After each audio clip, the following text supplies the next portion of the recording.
vos dijiste, Mario, que conozco exactamente dónde está parada la Argentina. No sé si exactamente, pero vamos a tratar de hacer una aproximación por lo menos.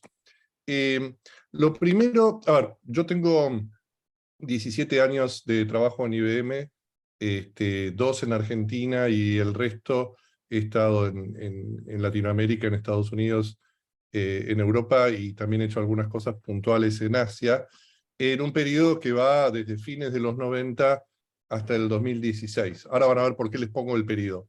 Y lo que me parece más útil, y obviamente en las preguntas estoy abierto, es contarles un poco el proceso desde mi experiencia personal, porque me tocó vivir una época muy increíble de transformación. Para mí, fines de los 90 fue ayer nomás, pero supongo que para ustedes no. Probablemente algunos no habían nacido o estarían ahí en eso. Y contarles cómo esa transformación impactó en la Argentina, y cuáles son, digamos, los desafíos y las posibilidades que tiene la Argentina desde un punto de vista de estrategia país, que era el sentido de la cátedra. Así que déjenme empezar, si quieren, por algo bien básico, y de nuevo, no teórico, y que es de qué hablamos cuando hablamos de economía del conocimiento, que es un poco de lo que trata Argencom. Antes de contarles qué es Argencom, contarles qué es economía del conocimiento.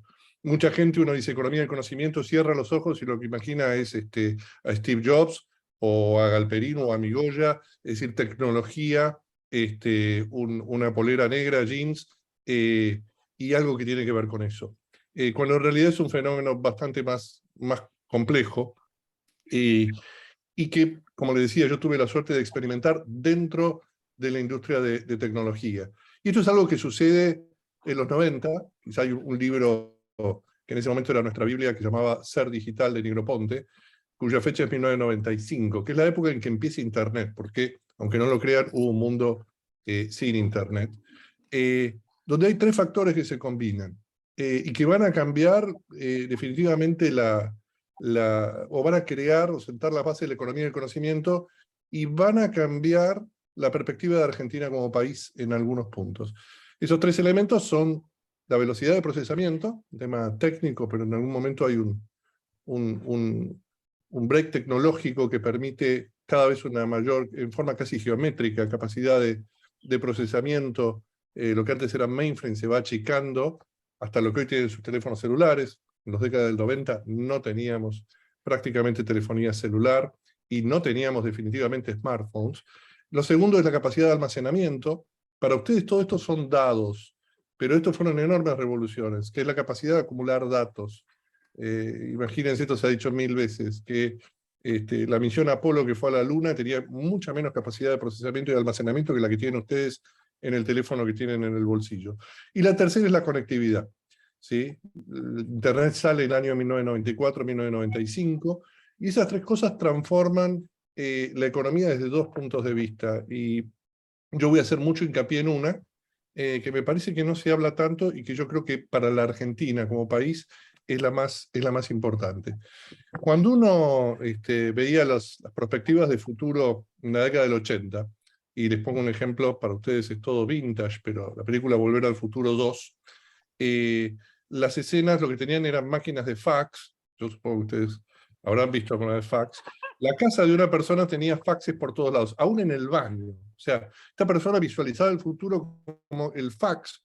Cuando llegó, era una tecnología increíble, porque antes la única manera era tener un impreso y subirse a una moto y llevárselo a alguien. La capacidad de transmitir una hoja y que se imprimiera en otro lugar era vista como una gran tecnología. Y entonces el tipo en la película visualiza una casa donde tiene máquinas de fax en el living, en la cocina, en la oficina, en el baño. El fax desapareció y lo que lo mató fue la Internet.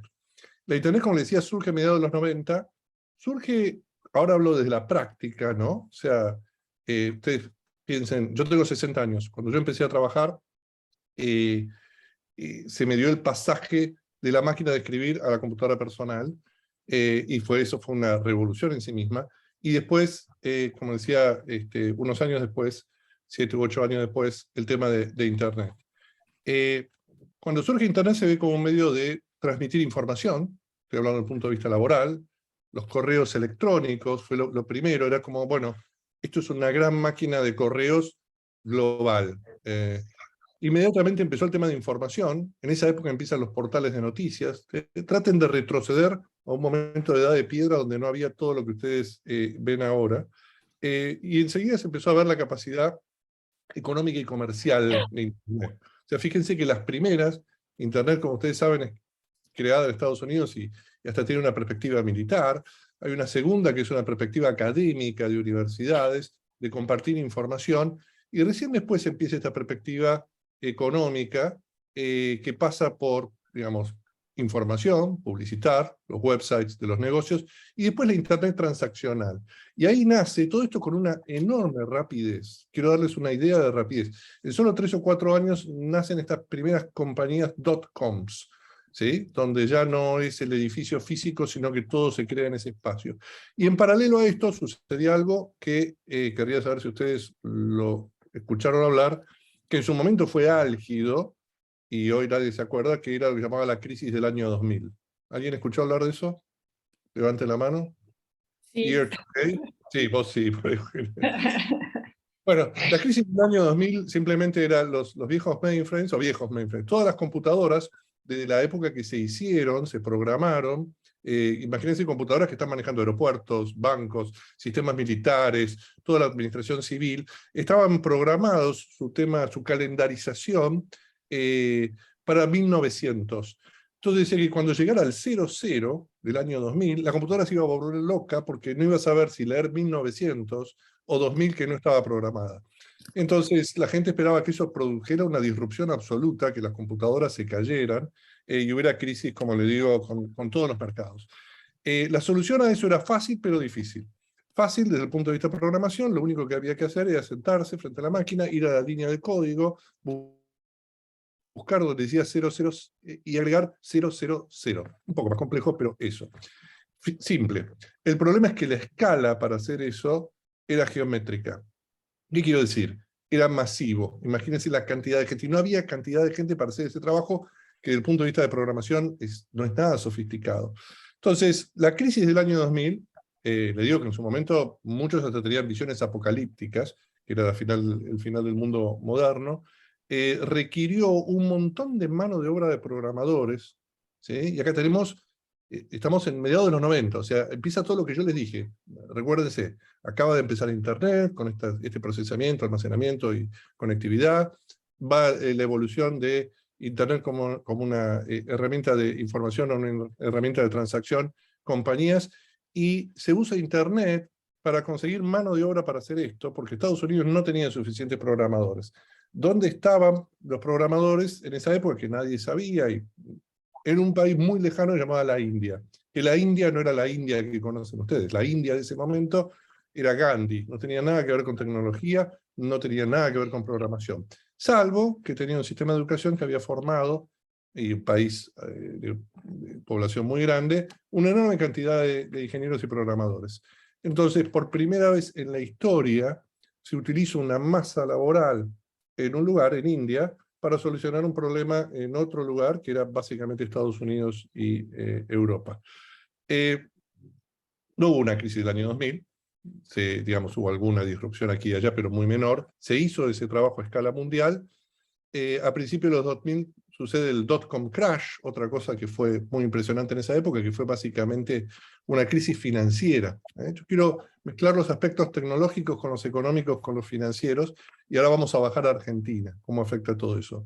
El dot-com crash son todas estas compañías que habían nacido, y que de nuevo en 5 años, imagínense, solo 5 años, la gente veía una enorme capacidad de conectividad y globalización, habían salido al mercado y se había creado una burbuja de gente que invertía en eso.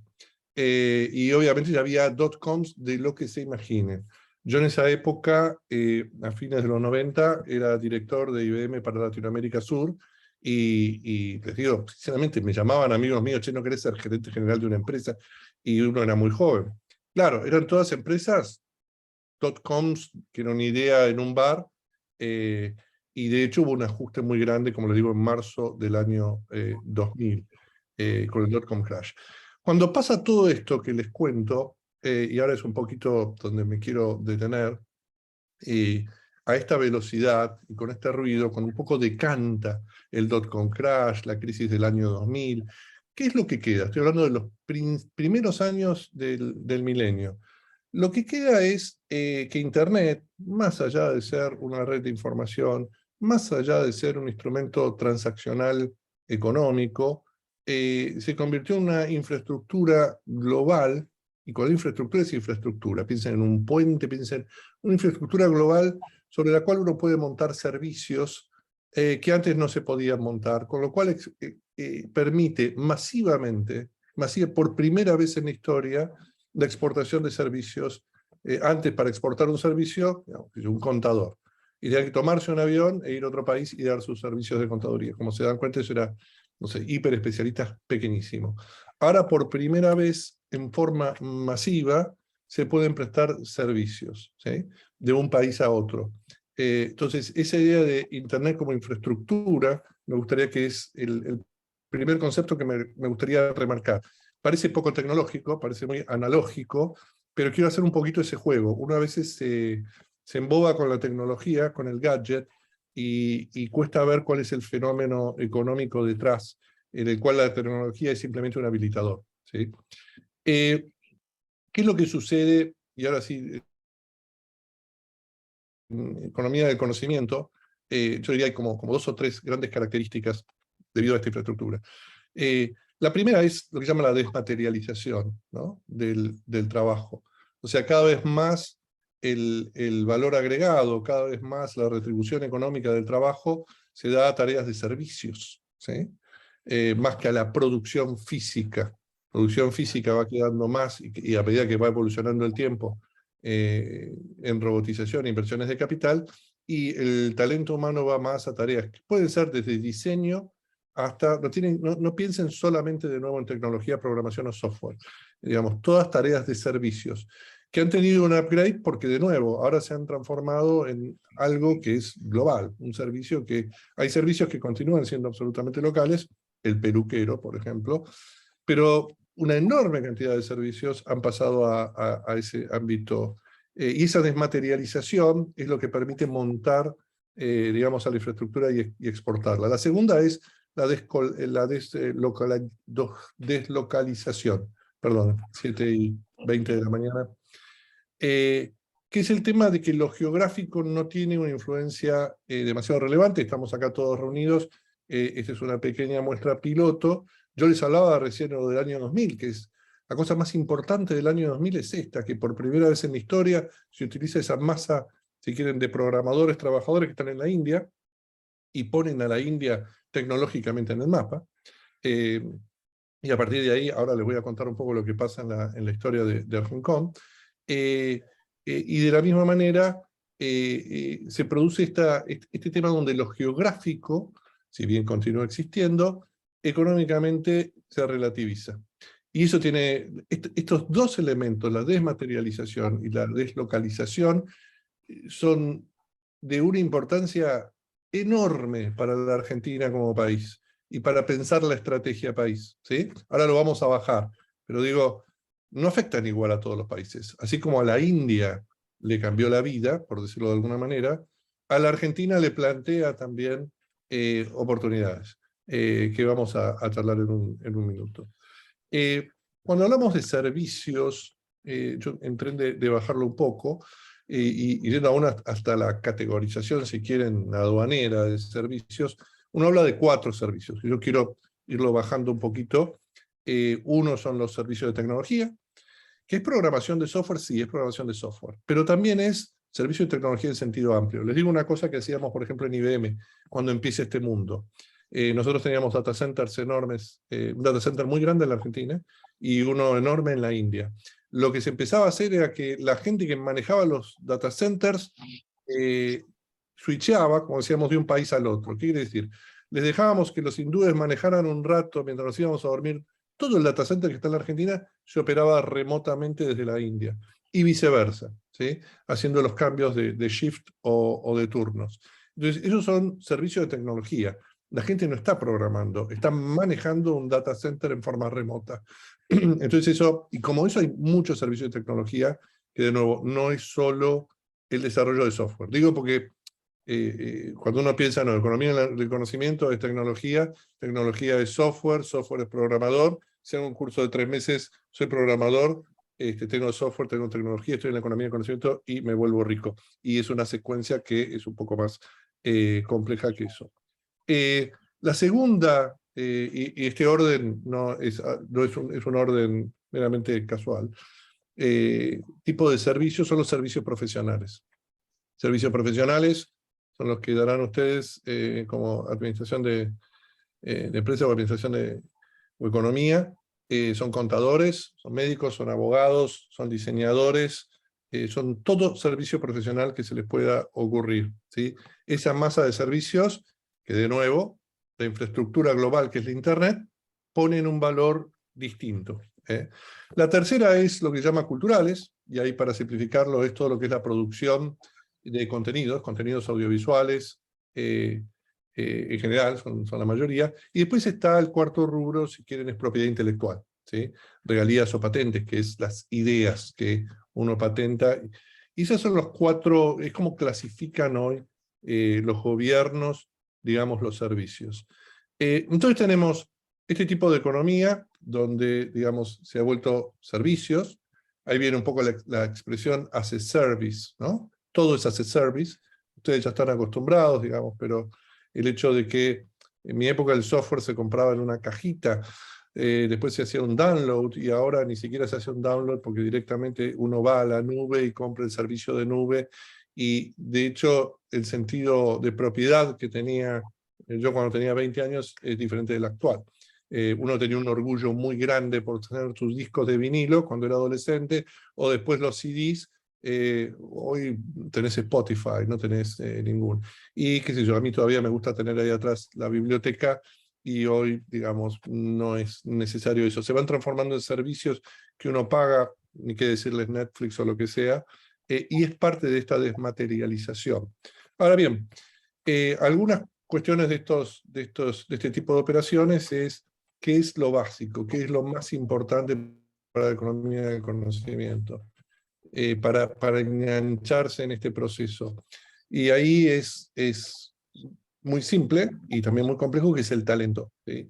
Es la educación. No es un curso de 3 meses de programación, sino es la cantidad de talento que tiene una sociedad, tecnológico y no tecnológico, cómo se ensamblan las dos. Eso es el embudo y el requisito, porque a diferencia de otras industrias, les comentó María Eugenia al principio, yo fui 4 años vicepresidente ejecutivo de asuntos corporativos, marketing y comunicaciones de YPF.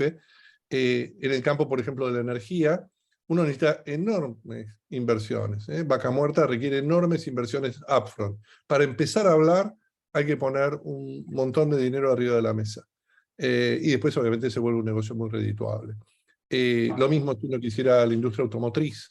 Digamos, hay una inversión de capital enorme.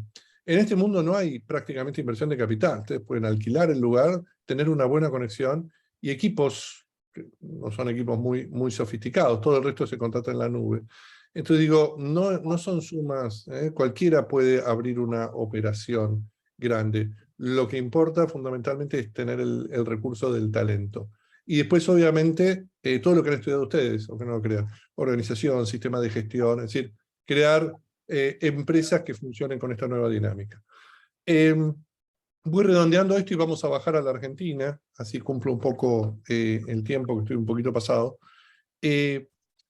No es que sea esto exclusivamente la economía del conocimiento, digamos, hay sectores de economía del conocimiento que tienen investigación intensiva para productos muy especializados, ahí es donde está la biotecnología o la farma, y hay sectores de economía del conocimiento que son de bienes, de producción de bienes, pero que tienen una alta incidencia de conocimiento, ¿sí? Por ejemplo, INVAP haciendo satélites. Ese es el core o el centro de economía del conocimiento. Por supuesto que, y acá vamos a abrir una derivada en la cual no me voy a meter, cuando uno habla de economía del conocimiento, digamos, dos grandes rubros. Uno es todo lo que estoy describiendo, que son actividades que usan esa infraestructura tecnológica y ese conocimiento para insertarse en el proceso económico. Ahora hay otro que es ese conocimiento utilizado transversalmente en toda la economía, ¿sí? Que es cuando ya la tecnología, las tres cosas que yo hablé de la digitalización, ¿no? El procesamiento, el almacenamiento y la conectividad, aplicado al campo, aplicado a la industria, aplicado a la medicina, es lo que hace un país competitivo, con todos los desafíos que eso tiene, y digamos, eso te pone en otro lugar. Hay un efecto de la economía del conocimiento que no es un sector, yo me paso discutiendo, no es un sector, se puede ver las cosas sectoriales, que era un poco lo que describí al principio, pero es, digamos, una revolución que corta transversalmente a toda la economía. Vamos a bajar un poquito a la Argentina, les cuento que es Argencom, y después un poquito cómo veo, cómo cayó esto en la Argentina, posibilidades, desafíos, y si quieren abrimos a preguntas. Argencom surge hace 10 años, no mucho más. ¿Por qué surge? Bueno, porque un grupo de nosotros, yo fui uno de los fundadores de Argencom, a mí me tocó estar hasta el año 99 siendo director de Latinoamérica Sur para IBM, y después me mudé a Estados Unidos a principios del 2000. Entonces, les vuelvo, ¿no? Yo veía todo esto que estaba... Yo participé en fuerzas de trabajo, task forces, como dicen los americanos, para ver el tema del año 2000, específicamente en servicios de gobierno a nivel global. Me tocó apenas llegué en Estados Unidos que todos los mercados se cayeron por el .com crash, así que todo lo que les conté para mí era como cotidianidad y experiencia personal. En esa época, cuando yo me fui para allá, la Argentina, más allá de la crisis del 2001, parecía desde el punto de vista tecnológico un país sin destino. Por supuesto que había en investigación cosas súper importantes, pero hablo del punto de vista de la industria tecnológica. ¿Por qué? Porque básicamente todo el hardware, no es que se había ido de la Argentina, no lo quiero hacer muy largo, pero la Argentina supo ser exportador de tipos de hardware. IBM tenía una planta de impresoras que exportaba al mundo desde Martínez en las afueras de Buenos Aires, y era una de las principales exportaciones del país, década de 60, 70. Bueno, eso desapareció del mapa, no solo para Argentina, sino les diría, México lo defendió unos años más, pero fue todo hacia China. Entonces vos veías donde te iba a quedar una industria de tecnología que iban a hacer servicios de mantenimiento. Cuando yo llego a Estados Unidos y empieza este fenómeno, decanta esto año 2001, 2002, 2003, que es esto que se empieza a crear, por ejemplo, en IBM, una división de Global Delivery Services, que dice, che, si usamos esta masa laboral de la India para atacar este problema del año 2000, ¿por qué no lo usamos en todas las soluciones y temas tecnológicos que tienen nuestros clientes alrededor del mundo? Y si está la India, ¿no habrá otros países? Y entonces empieza un fenómeno que es Argentina, una Argentina golpeada por el 2001, y como decía, que parecía no tener un destino en la industria de tecnología, empieza a ser un país altamente atractivo. ¿Por qué? Porque primero tiene una base de talento, nuestra vieja base de talento argentino de conocimiento muy fuerte, teníamos una tradición histórica en la industria, y en ese momento además los precios eran bajos. Con lo cual se produce un boom increíble. Les doy el ejemplo de nuevo de IBM. IBM es una empresa que históricamente más o menos oscilaba entre los 1.500 y 1.800 empleados, estoy hablando de década del 90. Para que se den una idea, en el año 2009 tenía 10.000 empleados. ¿Okay? Pasó, digamos, se multiplicó por 5. Tenía 2 locaciones y pasó a tener 10 locaciones. ¿Qué hacía esa gente? Ahora les voy a contar un poco. Entonces, surge esto, y así como les digo IBM, podría decirles el otro gran portaaviones en ese momento era Accenture. Globant es una empresa que surge en los 2000, para que se den una idea. Mercado Libre un poquito antes, pero por ahí. Yo digo, todo eso es como un gran 747, un Boeing, que empieza a despegar y que empieza a producir una masividad de gente que hasta creaba problemas. Después en las preguntas les cuento, no me quiero extender, pero era difícil conseguir a la velocidad que venía, porque se armó un mercado en el mundo donde llamaba a alguien en Alemania y digo, che, tengo que implementar esta solución supongan, Mercedes-Benz, es una solución de servicios, voy a necesitar 600 personas. Bueno, 600, 400 la India, che, 200 Argentina, sí, Argentina anda bárbaro. Argentina necesito 200. Bueno, no es tan fácil, sobre todo si va al interior del país, empezar a conseguir rápido 200 personas, 300 personas, sobre todo en el mercado de tecnología.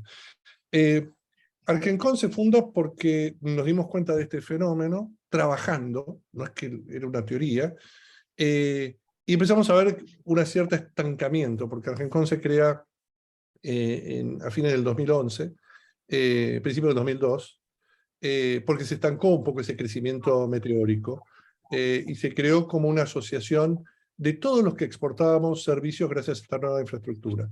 Y eso quiere decir que estábamos hablando de tecnología, pero también estamos hablando de servicios profesionales, de audiovisuales, de biotecnología y farma. Todo, digamos, era una carpa no sectorial, no es una asociación como los bancarios, como lo que sea, que corta por una industria, sino que es absolutamente transversal. Y para darles una idea en números, y ahí sí ya bajo un poquito a las conclusiones de Argentina, la exportación de Argentina, el principal rubro de exportación de servicios no es la tecnología. El 60% de las exportaciones de servicios son servicios profesionales, lo llaman BPOs, ¿sí? Centros de contadores y administradores que hacen gestión de personal, hacen gestión de compras. IBM por esos años tenía las compras de British Petroleum, se hacían desde la Argentina, las compras de Europa. Y en un contrato mundial con British Petroleum, para que se den una idea, porque British Petroleum dice, che, mi operación de compras, toda compra que no sea hiperestratégica, se la doy a alguien, que la haga por mí, que la va a hacer más barata. Ese alguien la tenía IBM, IBM la tomaba, estamos hablando a nivel global y planetario, se da vuelta y la distribuye en países. Y cuando se fue a renovar ese contrato, fíjense que lo perdió IBM, y lo ganó Accenture. Y en esa época entonces los empleados, que acá teníamos cerca de 300 y pico de empleados haciendo eso, pasaron de IBM a Accenture, pero siempre trabajando para British Petroleum. Compañías como Exxon o Chevron, dos petroleras. Sebastián, sí, tenemos que ir ya cerrando porque están Julia Biarsi y está por llegar Juan Pablo Lafose también. Dale. Ok. Sí. Bueno, con todo lo cual, digamos... Para sí, que nos digas dónde estamos, ¿no? Dos cifras y dónde estamos. Hoy la Argentina exporta, este es un informe de reciente, los últimos 12 meses, 7.200 millones de dólares en exportación de servicios de conocimiento. Eso la constituye la tercera fuente de exportaciones de la Argentina, después del complejo cerealero oleaginoso, y los autos depende, a veces están antes o después. Es un 8% de las exportaciones del país, son 460.000 empleos, que es aproximadamente un 7% de la fuerza laboral registrable. ¿Qué es, digamos, para hacia adelante? Para Argentina esto ha sido una posibilidad, geográficamente estábamos lejos y esto nos ha acercado. Es una posibilidad también geopolítica para Argentina de distribuir federalmente el trabajo, y es también una oportunidad de aprovechar el talento argentino de las universidades y la educación pública argentina. De nuevo, servicios profesionales 60%. El 30% de las exportaciones es tecnología y después viene lo audiovisual. ¿Cuáles son los desafíos? Primer desafío es que esta es una industria, digamos, que se maneja con el mundo. La Argentina ha sido muy criada que el mundo es en muchos sentidos amenaza, y quizá lo ha sido en muchos sectores, pero aquí es oportunidad y la Argentina tiene que estar conectada al mundo. Todo, como ustedes ven, esto es una Argentina desconectada del mundo, y la macroeconomía argentina está desconectada del mundo, produce un daño enorme en la posibilidad de crecimiento. Polonia, país similar a nosotros en población, un poquito menos de población universitaria, exporta 30.000 millones de dólares, para darles una... Entonces le diría, los desafíos número uno, es acoplar la Argentina inteligentemente al mundo, para poder tomar beneficio de esto. Hoy la brecha causa un daño espantoso a este sector. Tener políticas competitivas. Tenemos países como Colombia, Uruguay, que son mucho más agresivos que nosotros. El este europeo también, ahora tiene otros problemas. El tema de formación de talento, podemos hablar, pero digamos, hay muchas medidas aquí y allá, pero necesitaríamos una nueva revolución educativa como la que se hizo a fines del siglo XIX, focalizada en esto, que no solo es tecnología, sino también idioma inglés, que es lo que permite de nuevo ensamblarse al mundo. Déjenme parar acá entonces, perdón que me fui un poquito de tiempo, y si hay alguna pregunta, arrancamos. Buenísimo, Sebastián. Realmente el panorama que nos diste, además, es muy adecuado para un poco el sentido de esta clase de hoy, le doy la bienvenida a Julia Bearsi también, que ya está aquí, directora. Hola María Eugenia, hola Sebastián y hola a todos, buenos días. ¿Qué haces, Julia? ¿Cómo estás? La directora ejecutiva de Endeavor Argentina, y lo que Sebastián nos ha contado, y creo que en mucho detalle porque lo vio de adentro y trabajando en una empresa como IBM, cómo fue el desarrollo de este nuevo mundo que apareció en los 90, la importancia de los países que tomaron nota y desarrollaron estrategias acorde con ese nuevo mundo. Hoy estamos en una situación similar, o tal vez incluso de una revolución más acelerada, y por eso Estrategia País, esta materia es tan importante, y la semilla que queremos poner en ustedes de hay que mirar qué está pasando afuera para saber cómo insertarse desde la Argentina, porque esto de la desmaterialización, la deslocalización del trabajo, y ya no me acuerdo cuál era la otra categoría, son parte de nuestras vidas, y por eso es tan importante lo que estamos viendo. Sebastián, vamos a dejar las preguntas para después porque nos fuimos de tiempo. Podés quedarte a escuchar a Julia y después Juan Pablo Lafose, o si no, lamentablemente, bueno, te podemos mandar las preguntas de los alumnos después te las mando por el chat o por mail. Una cosa, te quería preguntar, si de estos 7.200 millones de exportación, ¿son dólares oficiales, dólares más reales, para comparar con lo que exportábamos hace 10 años y hoy? Sí, son dólares registrados en el Banco Central que entran, son dólares de verdad, y te diría que ha estado muy estancado. Recién se empezó a mover ahora, más por precio que por volumen, pero está estancado como en los últimos, te diría, 5 años. O sea, no es una cifra que haya crecido mucho si tomas un periodo de 10 años. Si uno tomara un dólar que no fuera el dólar oficial, de no sé cuánto está ahora, 110, 120 o no sé cuánto está el valor, sería mucho menos, si fuera un dólar más cercano a 2.50 o algo así. No, pero estos son dólares que entran al país. Ese es uno de los problemas. Son dólares reales. Uno de los problemas, por ejemplo, es el incremento de costos, porque esos dólares, los pesos que te dan son 147. Entonces, para pagar la operación, vos pensás que muchos son internos de compañías. ¿Qué quiere decir? Por ejemplo, JP Morgan tiene 3.000 personas haciendo servicios al exterior. 3.000. La mayoría de servicios profesionales. JP Morgan Argentina, que ni siquiera es JP Morgan Argentina, la operación del Global Center de JP Morgan en Argentina, le pide a JP Morgan que le mande la plata para pagar los salarios y las inversiones de la operación. Esa es la exportación. Esa plata entra a Banco Central, el Banco Central la convierte por el MULC a 147. Con lo cual, con esos pesos se pagan salarios. Entonces, en dólares, imagínate si te dieran, no sé, 280, serías mucho más competitivo y barato también. Es otra derivada del desacople. Ok, buenísimo. Bueno, muchísimas gracias, y como decís, estás bienvenido para quedarte, y ahora vamos a presentarla a Julia y a Juan Pablo cuando se sume. Bueno, Ya está Juan Pablo, ¿eh? Ahí está, Juan Pablo, no lo veía. Bueno, Sí. Gracias Juan Pablo por estar aquí. Creo que en este mundo desmaterializado, como acaba de decir Sebastián, estás en Holanda, me parece, ¿no? ¿Hola? Creo que se salió. Ah, bueno, salió. Estaba y se cayó. Estaba y se salió. Bueno, entonces es muy importante la presencia. Ahí está entrando de nuevo. Bueno, es muy importante la presencia de Julia acá, porque en este proceso de los 90, con el surgimiento de Internet, el cambio en el mundo, y esta Argentina que no tenía una estrategia de país para esta nueva infraestructura que Internet económica y comercial que plantea, y comunicacional que plantea Internet, en la Argentina, y Endeavor tuvo mucho que ver, empiezan a surgir emprendedores súper talentosos que muestran que Argentina tiene un enorme potencial para la economía del conocimiento, que ni siquiera se llamaba tan así. Y esa organización es Endeavor Argentina. Yo tuve la suerte de ser una de las fundadoras y también la primera directora ejecutiva.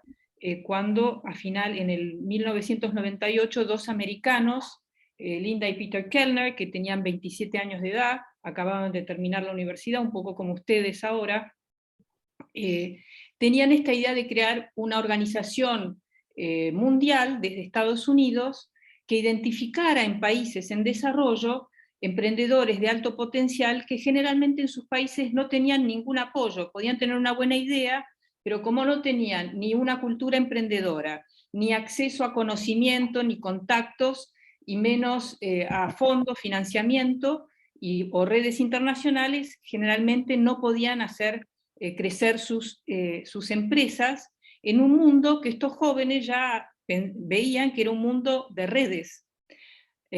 Bueno, Linda y Peter llegaron a la Argentina y crean Endeavor. Un día llegan a casa, me muestran un PowerPoint mucho más sencillito que el que tenemos ahora, en realidad eran unas 4 páginas anilladas, donde mostraban lo que querían hacer, y me preguntan si yo quería ayudarlos a hacer el startup de Endeavor, y le dije que me parecía una gran idea, y así empezamos durante 2 o 3 años en el living de casa, porque les dije, ¿para qué vamos a gastar el dinero que teníamos para alquilar oficinas y todo eso? Y así, ahí se hizo el startup. Cuando iba a pedir a empresas financiamiento para esto, íbamos con Linda, nos decían, no, en la Argentina eso no hay emprendedores de alto impacto, porque tenían que tener proyectos grandes que pudieran ser internacionales, lo que generaba riqueza era que pudieran tener proyectos regionales o globales, eran proyectos de iniciativas de empresas grandes. Te saludamos, Juan Pablo, veo que estás en el auto, y Juan Pablo nos está en Holanda, así que, bueno, él también es uno de los protagonistas, como Sebastián y ahora Juli, de esta historia, y por eso nosotros les estamos contando no solo la teoría, sino cómo es en la vida real.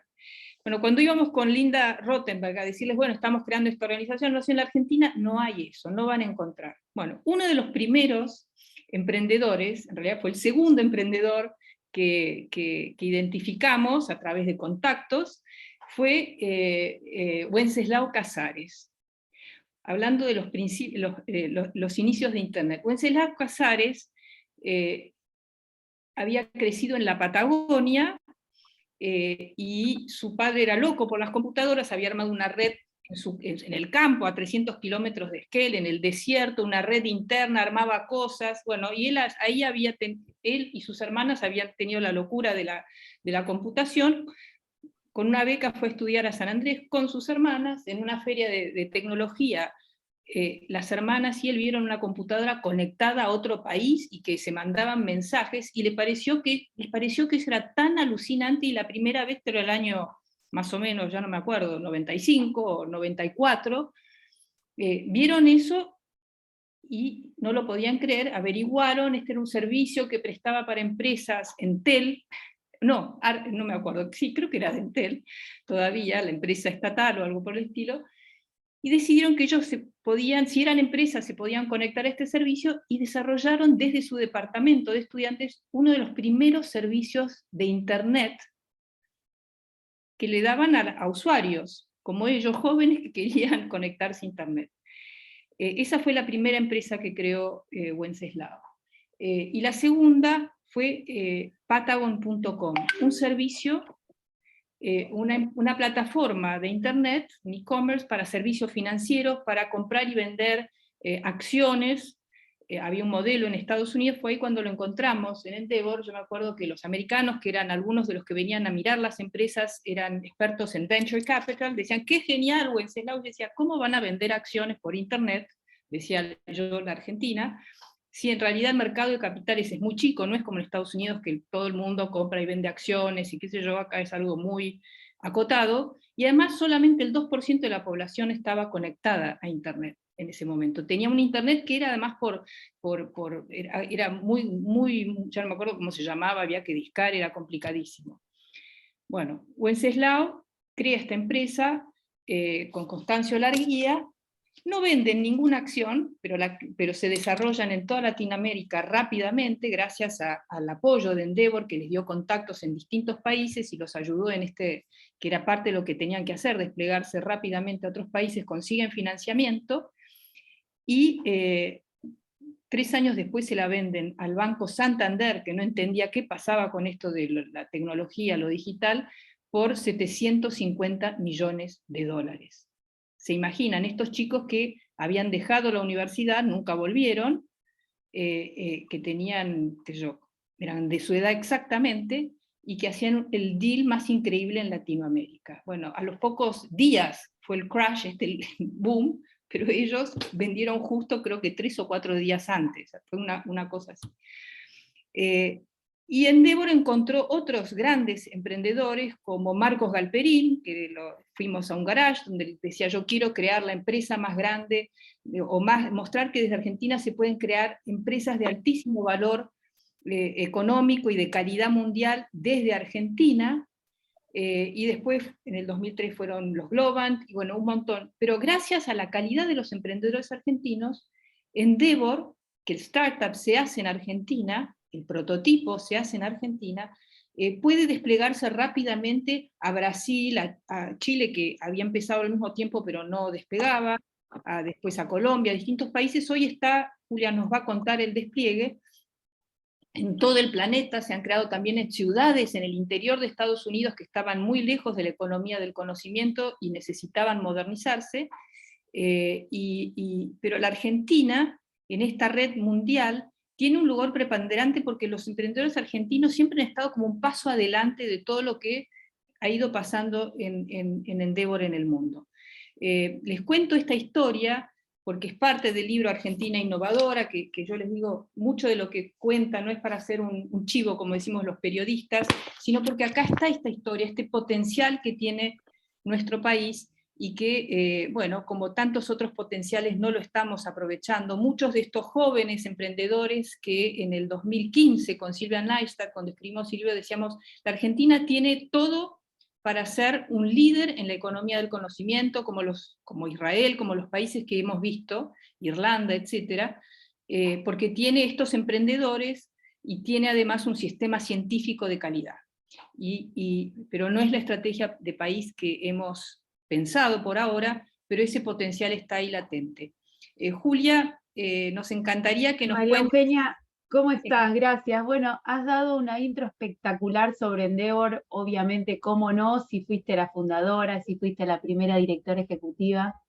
A mí me toca muchos años después de esos inicios liderar la organización hoy, y bueno, yo tengo un poco más de tiempo, y acá charlando con Juan Pablo, me puedo quedar un rato más. Juan está más apretado. María Eugenia, ¿te parece si hacemos un cambio? Te rompemos mucho los esquemas. Me parece perfecto, y bien, me encanta que hablen entre ustedes porque eso facilita las cosas.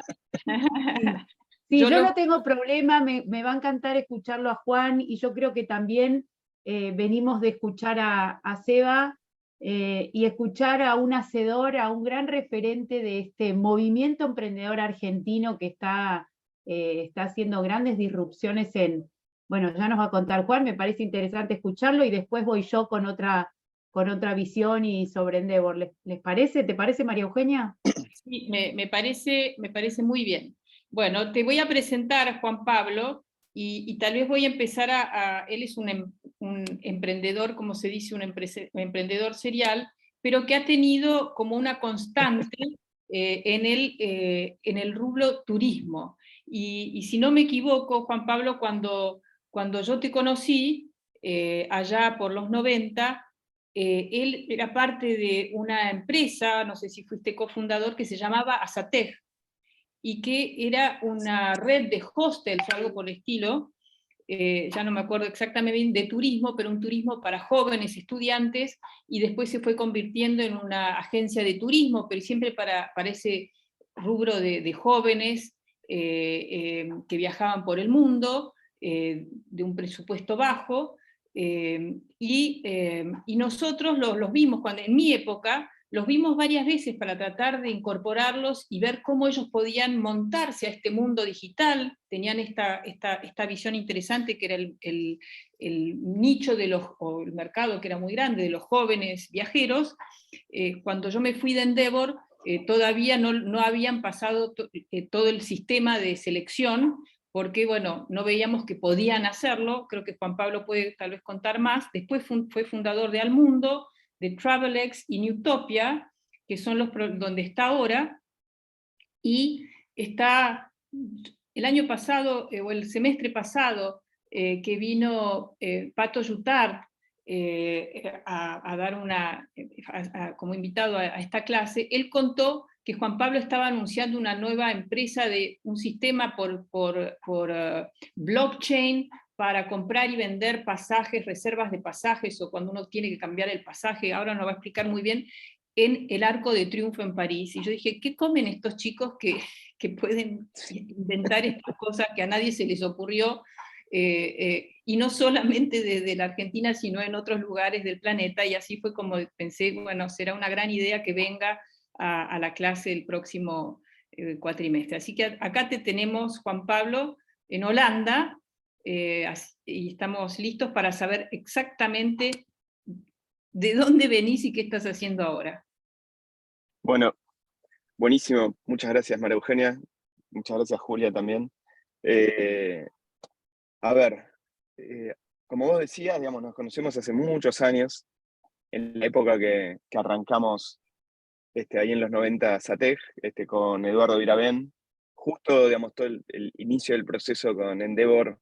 Yo justo estaba, digamos, no estaba en Argentina, por lo cual lo hicieron precisamente con Eduardo, pero luego nos mantuvimos muchos años cercanos a Endeavor, y luego volvimos de vuelta, y después de por ahí alguna época estuvimos un poco más no tan metido en el ecosistema, con Julia nuevamente nos volvimos a meter y nada,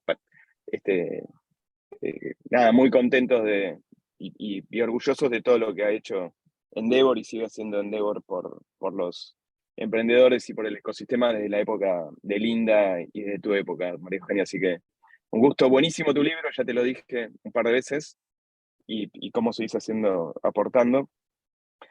Y bueno, por ahí preguntabas dónde estoy.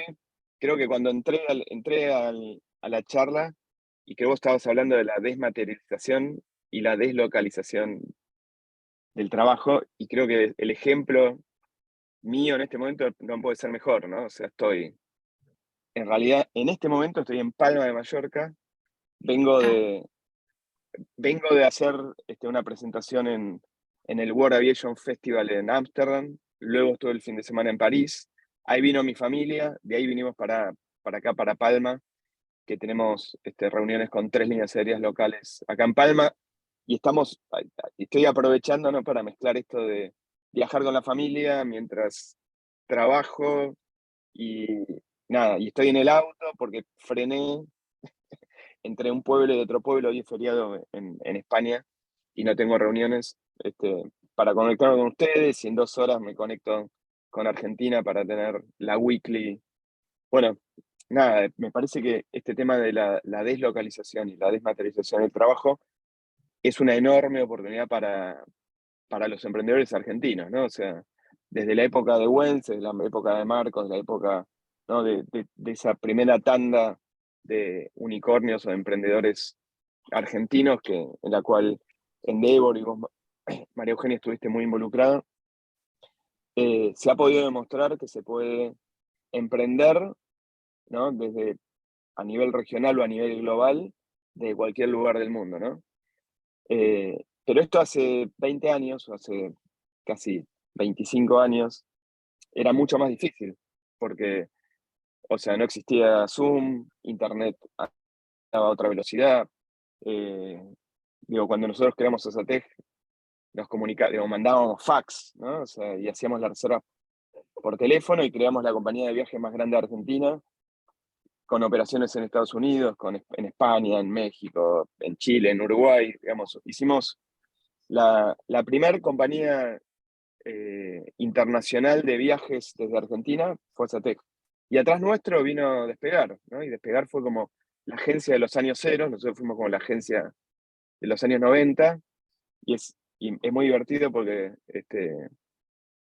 justamente digo, despegar, o sea, cuentan que la idea nació desde adentro de una oficina de Satec, en esa época que todavía recién mira. estaba arrancando internet, ¿no? O sea, y esto lo cuenta Robbie, digamos, y es súper interesante porque, digamos, ahí justo aparecía internet, nosotros nos subimos, ¿no? Tuvimos desde Satec tuvimos la primera página web de una agencia de viajes en Latinoamérica, arrancamos ese camino. Luego se dieron un montón de cosas vinculadas por ahí a la coyuntura, la explosión de la burbuja, y luego la crisis de Argentina y el 11, digamos, y el 11 de septiembre del 2001, digamos, un montón de cosas que generaron que finalmente la compañía la vendiéramos. Pero me parece que muchos años después, ¿no? O sea, fundamos lo que fue El Mundo, en el cual ya también, digamos, volvimos a tener operaciones, a abrir operaciones en México, en Brasil, en Colombia, y es una compañía que también la escalamos con un modelo más omnicanal, pero sobre una base de tecnología, ¿no? Construyendo desde Argentina con un equipo de 250 personas en tecnología, digamos, una plataforma, digamos, realmente muy competitiva a nivel global, y eso lo que nos permitió es vender la compañía en el 2019 en $75 millones. Insisto, y también, ¿no? Desde Argentina, pensando, ¿no? Más allá de lo que era Argentina, construyendo una compañía regional y en un proceso también en el cual estamos pasando a ser una compañía con más foco de tecnología a nivel global. Y luego desde 2019 fundamos primero lo que fue Newtopia, que es un fondo de inversión muy focalizado en las etapas tempranas o early stage, ¿no? Que es inversiones pre-seed y seed para apoyar a los emprendedores de Latinoamérica que quieran y tengan una ambición regional y global, y también en un marco en el cual si la primera tanda para pensarlo, ¿no? Como un proceso, ¿no? Si la primera tanda de compañías o unicornios argentinos fueron compañías que tomaron modelos exitosos fuera de Argentina, como podía ser Mercado Libre mirando a eBay o Amazon, y después, no sé, Despegar mirando lo que estaba haciendo Expedia, y tuvieron esa capacidad de escalar las compañías muy fuertes en la región, ¿no? Y ser líderes en sus categorías. Es súper interesante entender qué es lo que pasó, cómo son los nuevos unicornios argentinos, ¿no? Que son compañías como Mural, como Satellogic, como Auxero, que ya no son compañías que copian modelos y los llevan a Argentina, perdón, a Latinoamérica, sino que piensan modelos y los llevan, y ya piensan global, ¿no? O sea, nacen o globan incluso, ¿no? O sea, que compañías que ya piensan con una mirada global, y eso me parece que es como la gran oportunidad que tiene Argentina, ¿no? Porque hoy la deslocalización del trabajo permite dos grandes cosas, yo creo. Por un lado, tener la capacidad de construir compañías globales desde nuestro país y por ende generar puestos de trabajo y riqueza para nuestro país, pero al mismo tiempo lo que también permite es esta capacidad de trabajar para cualquier lugar del mundo, desde cualquier lugar del mundo, ¿no? Entonces uno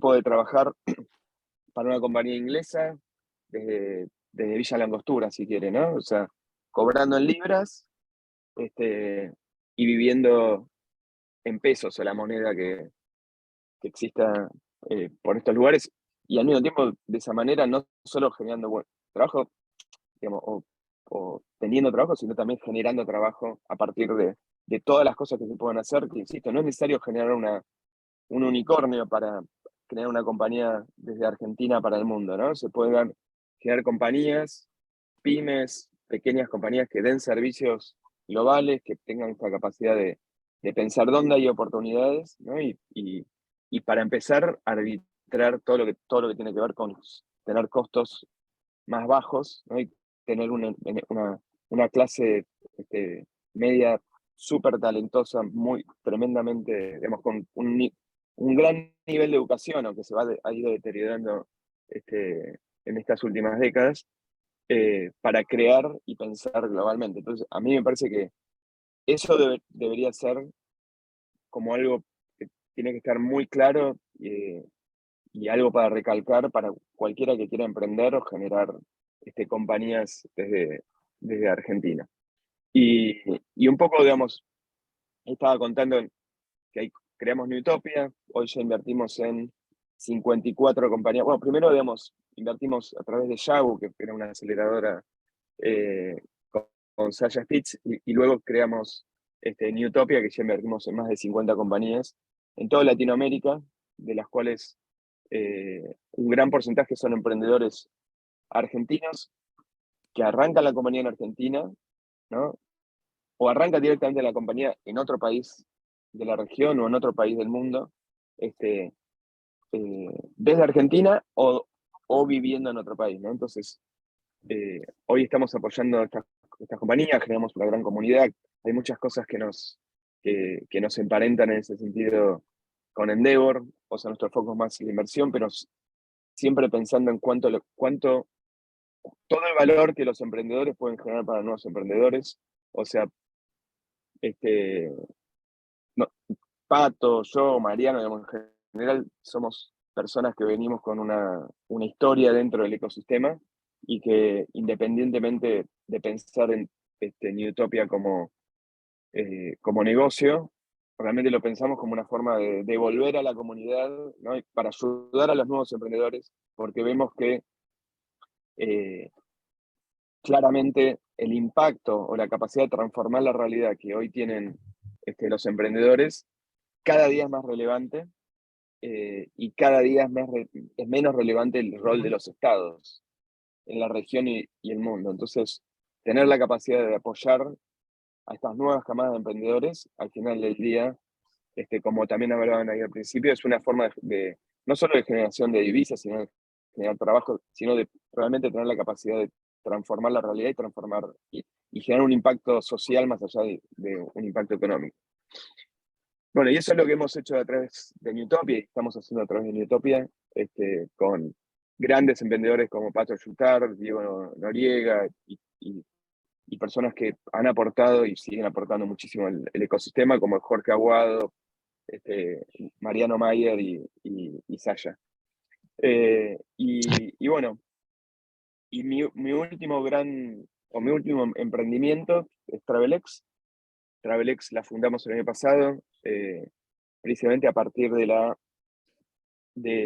empezar a meternos al mundo de lo que es la tecnología blockchain, ¿no? O sea, que más allá de lo que es el mundo cripto, realmente vemos una tremenda oportunidad de esta nueva tecnología para generar cambios muy sustanciales en la mayoría de las industrias. Y con toda nuestra experiencia de travel, ¿no? del mundo de los viajes, empezamos a pensar cómo podíamos usar esta tecnología para transformar el mundo de los viajes, ¿no? Que la industria de los viajes es una industria que todavía tiene muchísimo tiene una gran oportunidad de mejora, ¿no? O sea, con todavía muchos sectores muy legacy, ¿no? O sea, como muy tradicionales, que no han tenido la capacidad de innovar o no han tenido la capacidad de mejorar realmente la experiencia de los usuarios. Y si uno la mira como industria, es una industria que a nivel de experiencia de usuario no ha mejorado sustancialmente en los últimos 30 años, ¿no? O sea, Internet ha ayudado a algún punto a democratizar la llegada de los viajes, ¿no? Pero la verdad que hace 30 años uno volaba mejor, la experiencia de los aeropuertos era mejor, incluso los productos de los viajes, o sea, los pasajes eran mejores que hoy, en el sentido de que eran pasajes que uno podía transferir, uno los podía cancelar sin costo, ¿no? Entonces, entendiendo un poco, digamos, cómo funciona toda esta industria después de casi 30 años en la industria, lo que hicimos es formamos Travelex, hicimos una ronda de inversión de $11 millones el año pasado, armamos un equipo que hoy tiene casi 80 personas, que lo que hacemos es desarrollamos infraestructura basada en blockchain para todo lo que es el retailing y la distribución de pasajes. Pero, ¿de qué forma? De una forma en la cual nosotros lo que hacemos es tokenizamos los pasajes, o sea, lo convertimos en un NFT. No sé cuánto conocen ustedes de lo que es un NFT, pero es un token no fungible, es un token único, que es un activo que es transferible y que es revendible y que es tradeable, ¿no? Entonces, lo que convertimos es que un pasaje sea un activo que uno puede, si no puede viajar, lo puede regalar o lo puede transferir o lo puede vender, ¿no? Entonces, estamos creando un mercado secundario de pasajes con una serie de reglas de negocios por las cuales si uno vende un pasaje a un valor más alto del que lo compró, al igual que pasa con un NFT coleccionable, o sea, una pieza de arte digital, los revenues que se generan de esa venta se dividen entre la línea aérea y el vendedor, ¿no? Entonces, ahí le estamos quitando mucha fricción a la industria de los viajes, o sea, tanto a los viajeros, ¿no? Pero al automatizar todos estos procesos y todos los procesos de postventa, le estamos ahorrando muchos costos a las líneas aéreas y estamos generando un mercado secundario que le da liquidez a la industria y que permite generar nuevas fuentes de ingreso para las líneas aéreas, ¿no? Y lo hicimos desde el día 1 también con una mirada global, ¿no? O sea, desde el día 1 pensamos esta compañía como una compañía global. Hoy tenemos este equipo, hoy está localizado en 6 países del mundo, con equipos en Estados Unidos, en Alemania, en Argentina, en España, en Colombia, y también buscando clientes y usuarios globales. Hoy tenemos un pipeline de casi 60 líneas aéreas en distintos lugares del mundo, en Asia, en Europa, en Estados Unidos, en Latinoamérica, Medio Oriente, incluso en África, ¿no? O sea, compañías aéreas que están adoptando esta infraestructura. Y bueno, y ahí es donde estamos hoy, ¿no? O sea, con un foco regional. A ver, me esperan un segundito. Yo digo algo mientras tanto. La experiencia de Juan Pablo es increíble porque él pasó de lo totalmente analógico a esto que mientras lo escuchamos parece futurista, de los 20 años que tenía cuando debe tener cerca de 40 ahora, ¿no? O sea que ha sido, Ojalá. o bueno, o no sé cuánto, pero bueno, es protagonista en estos años, desde lo que contaba Sebastián, él estaba ahí haciendo los palotes de lo digital y pasando a esto de ahora que se va, si este proyecto funciona, no existía antes en ningún lado, creo, de comprar y vender pasajes, que uno dice, bueno, quiero cambiar la fecha o vino no sé qué problema, y es un lío, lo perdés o te cobran no sé qué, que se va a poder comprar y vender a través del blockchain estos tokens. Bueno, sí, seguí Juan Pablo, pero yo escucho y No, no entiendo todo lo que decís, pero me parece que cómo funcionaría, o funciona, pero bueno, allá vamos. pues parece futurista, pero de hoy esto ya existe. O sea, hoy ya uno puede comprar un NFT ticket, que es como lo llamamos, que puede ser, insisto, que uno es el propietario de ese activo y puede hacer con él el que quiera, por lo cual no es algo futurista porque estamos buscando que sea el estándar global y que sea como la evolución natural de un pasaje aéreo, ¿no? O sea, hace 20 años los tickets de papel evolucionaron a lo que son los e-tickets y nosotros estamos haciendo lo que es la evolución de un e-ticket hacia un end of ticket, ¿no? Que es justamente un pasaje en lo que es Web 3 y ya no más Web 1 o Web 2. Pero me parece que desde ese punto de vista, digamos, los argentinos tienen ese talento, esa creatividad, esa capacidad de innovar, que sí, que digamos, creo yo que es absolutamente competitivo a nivel global, y que desde ese punto de vista la clave es pensar global, usar toda esa creatividad, usar toda esa capacidad de innovar para, para ir por el mundo, ¿no? O sea, que en definitiva la oportunidad está y la capacidad está, así que no sé Bueno, si cómo sí. venimos de tiempo, pero... Sí, ya estamos en el tiempo. No sé si Buenísimo. ya arreglaron con Juli, si te hacemos un par de preguntas ahora y después vamos con Julia, o si... Sí, a ver, si los chicos tienen preguntas para Juan, por supuesto, porque es súper interesante lo que está contando. Bueno, Y tenemos... lo que pensaba cuando Juan hablaba, que nosotros desde Endeavor, o todos los que trabajamos en el ecosistema, siempre miramos dos cuestiones fundamentales cuando evaluamos un proyecto.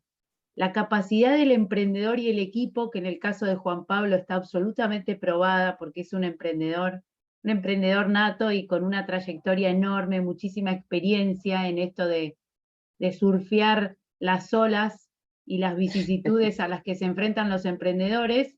Y la otra cuestión, estar pensando en una idea, y esto es fundamental, o en una oportunidad, estar persiguiendo una oportunidad que soluciona un gran problema, elimina fricciones, esto que decía María Eugenia, ir hacia la evolución de un nuevo concepto en los pasajes, en la forma de adquirir y intercambiar los pasajes, los tickets aéreos de cómo los conocíamos hasta ahora.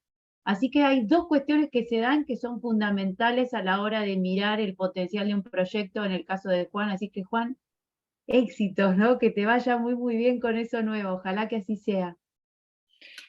bueno, Muchísimas Dale, gracias, sí, Juli. si los chicos tienen preguntas, por supuesto, que debe haber. hay un grupo, antes de hacerte una pregunta, hay un grupo que se está dedicando a diseñar una estrategia en turismo, así que tal vez si después te pueden consultar o alguien de tu empresa, eso sería muy valioso para ellos. Totalmente, por supuesto. Bueno, y quería preguntarte, ¿quiénes son los fundadores de TravelX y dónde están cómo surgió la idea y dónde desarrollaron esta idea? Si son argentinos, si es un grupo más internacional. Los fundadores, digamos, digamos, somos, a ver, yo soy el que arranqué el proyecto y luego fui sumando a Facundo Díaz, que es un emprendedor argentino con muchos proyectos también. Otro emprendedor serial, él viene más del palo de lo que es realidad virtual y también del mundo de Web 3. Y después un par de personas que han trabajado conmigo en el pasado y que los sumé también en el cap table de la compañía. Pero es una compañía hoy, digamos, 100% de fundadores argentinos, que hoy viven, como te decía, en distintos lugares del mundo, pero somos fundadores argentinos que hemos recibido inversión de fondos americanos. La compañía está radicada en Delaware, ¿no? O sea, como la mayoría de las compañías tecnológicas. Y la idea, digamos, salió un poco de justamente empezar a pensar cómo traer lo que era Web 3 a Travel, o mejor dicho, de cómo llevar Travel a Web 3 y cómo aprovechar esta nueva tecnología en la industria de los viajes, ¿no? Porque las ideas, digo, hay veces que salen en un segundo, ¿no? Pero la realidad es que las ideas también hay que buscarlas. Entonces, la verdad que como modelo esto salió de varias reuniones que tuvimos para pensar la idea, para buscar la idea, ¿no? Entonces eso creo que también es importante. Uno ve una nueva tecnología y piensa cómo puede ser esa aplicación y qué problemas puede resolver. Y es un poco lo que hicimos y nada, y entendimos de qué manera lo podíamos lo podíamos llevar adelante, y fue lo que hicimos. ¿Qué te dio Endeavor? ¿Qué te dio Endeavor? Y a mí me parece que, digamos, lo más potente es justamente esta idea de ecosistema, de comunidad, es estar rodeado de gente con otras experiencias, pero que también tiene ese mindset, ese propósito de cambiar el mundo, de ir por más, de pensar en grande. Y me parece que es eso, o sea, porque, y un poco también, como decía antes, es como lo pensamos en Newtopia, ¿no? Que esto es, lo más importante es intentar ordenar procesos que permitan que haya intercambio de valor entre personas. Digamos, yo me acuerdo, digamos, tanto en tu época, María Eugenia, o más recientemente con Juli, que era, yo me acuerdo, no sé, cuando empecé a volver a Endeavor, que iba a un evento y Juli me venía, me presentaba a uno, me presentaba al otro, me presentaba, ¿no? Y es esto, es cómo lográs que toda esa energía, esa cabeza, esas ideas, esas experiencias que tienen un montón de personas, permeen entre todos, ¿no? Porque también me parece que algo súper interesante en general del ecosistema emprendedor en distintos países del mundo, y especialmente lo que es el ecosistema emprendedor de Argentina, y especialmente lo que es Endeavor, ¿no? Como parte de ese ecosistema, es esta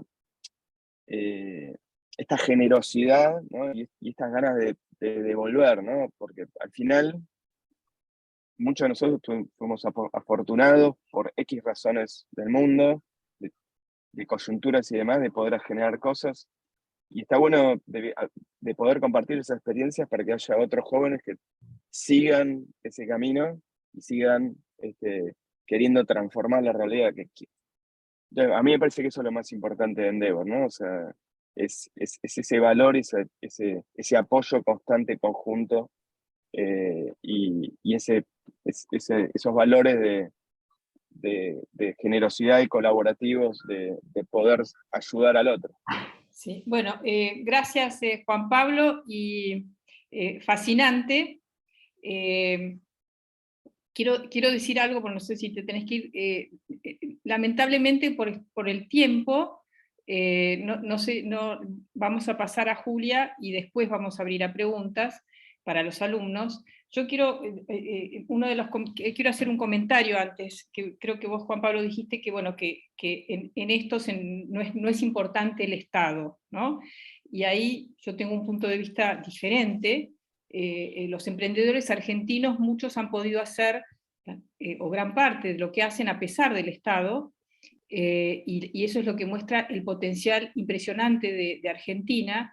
Por ejemplo, que a un grupo argentino se les ocurra esto que están, de este token, que sea el estándar mundial, el nuevo pasaje, en vez del e-ticket, el NF-ticket, que sea un invento argentino, digamos, no existe en otro lado, y que inversores internacionales estén dispuestos a invertir en esta nueva idea, ¿no? De un equipo argentino. Bueno, eso muestra el talento que hay en la Argentina. También me imagino que ha habido una educación detrás, que eso el Estado puede que haya tenido algo que ver, al menos en eso.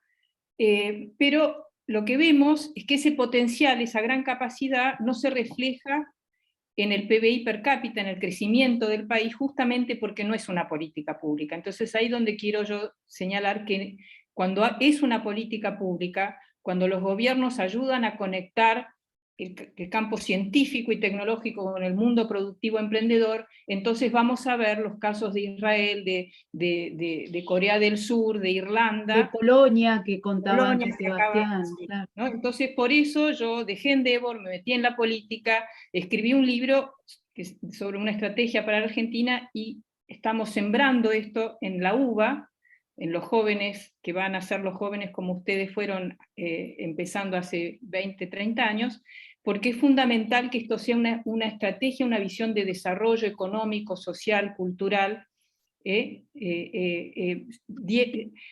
emprendedores talentosos no hacen una economía exitosa, y además muchos de esos jóvenes que están en Argentina Innovadora, en este libro, que eran el futuro que veíamos con Silvia Neistat, están viviendo en otro lado, y sus empresas crecen más en otros países que en la Argentina, porque justamente la Argentina no tiene una estrategia ni una política pública de este tipo, ¿no? Que empieza con la educación y termina linkeando el sistema científico-tecnológico a la producción. Digo esto porque es una visión importante que tenemos que tener. El ecosistema es más grande, y ese es el ecosistema que la Argentina debería tejer si queremos sacar estos 50% de gente que vive bajo la pobreza, los niños que crecen en la pobreza, etc. Dicho esto, Julia ha sido la directora ejecutiva de Endeavor ya de no sé cuántos años, y la ha llevado a un nivel de desarrollo espectacular, y nos gustaría, Julia, que nos cuentes en qué está Endeavor hoy, y cómo figura en la red internacional, y cómo ves vos a los emprendedores. Dale, primero saludarlo a Juan. Gracias, Juan. Te mando un beso, un gusto verte. Igualmente, Julia, muchísimas gracias. Muchísimas gracias, María Eugenia. Aclaro, como yo decía, lo del Estado, yo estoy 150% de acuerdo con María Eugenia. Simplemente lo que decía es, a nivel de relevancia, uno no puede esperar que el Estado te resuelva todo, y justamente yo creo que los emprendedores son parte también de esa solución, y en el sentido, digamos, de que cada día son más relevantes en generación de impacto y en mejora de la calidad de la vida de la gente. Era eso. Pero Claro. dicho esto, muchas gracias a María Eugenia, y gracias a todos por escucharme. Cualquier cosa, ya me contactan de la Buenísimo, forma excelente, que un placer. Gracias, Juan Pablo, un placer. Un abrazo grande. Chao, chao. María Bueno. Eugenia, gracias, Juan, beso. Sí, imagínate, María Eugenia, lo que sería la Argentina con el potencial que tenemos, con el talento que hay, con un Estado pensando en el sentido en el que hablabas, ¿no? Pensando y ejecutando una política en el sentido en el que hablabas. Bueno, yo me presento rápidamente, soy Julia Bearzi, como bien dijo María Eugenia, soy directora ejecutiva de Endeavor desde el 2016, pero estoy en la organización trabajando desde el 2003. Así que ya el año que viene cumplo 20 años, María Eugenia, trabajando en Endeavor. Por suerte.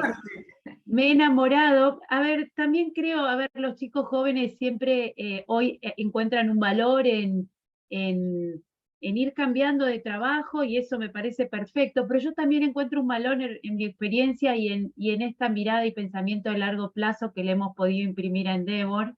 Y yo creo que ahí hay un valor, y bueno, quizás es el relato que me hago para convencerme de que está bueno, que hace casi 20 años que trabajo en Endeavor, y la verdad es que lo sigo eligiendo. Me he enamorado del potencial que tenemos, de la capacidad de acción que tenemos, de la capacidad de incidencia que tenemos, y de la gente que hace, ¿no? Porque también todo el tiempo en mi trabajo tengo la fortuna, el privilegio, siempre digo yo, de estar en contacto con estos Juan Pablos, con estos emprendedores que realmente están transformando distintas industrias, distintos sectores, y tengo la fortuna de ver muchos de esos emprendedores en una idea o en una startup, como es el de Juan Pablo hoy, y a lo largo de los años he ido pudiendo ser testigo del crecimiento de estas compañías de las que hablaba antes Sebastián, de las que hablaba María Eugenia.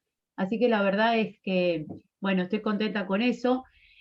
Trabajo hace tantos años, estudié en la Universidad Nacional de La Plata, hoy sigo estudiando, hoy estoy haciendo un MBA, y nunca es tarde para estudiar. También tenemos que sentirnos unos privilegiados que podemos estudiar en la Argentina.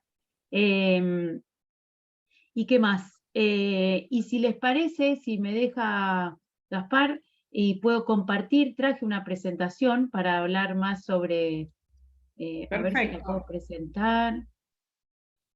Me dan un minuto, porfi. A ver.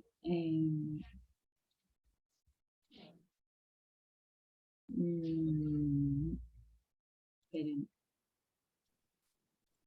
¿Ahí se ve? Estamos viendo. Ahora sí. ¿Sí? Bueno, ahí está. Les cuento entonces un poco Endeavor hoy. María Eugenia contó los inicios, donde ella fue protagonista. Y yo les cuento hoy, la organización Endeavor es una organización global con presencia en todos estos países del mundo que están pintados en color azul en el mapa. Son aproximadamente 40 países del mundo, y obviamente es una organización que crece todo el tiempo.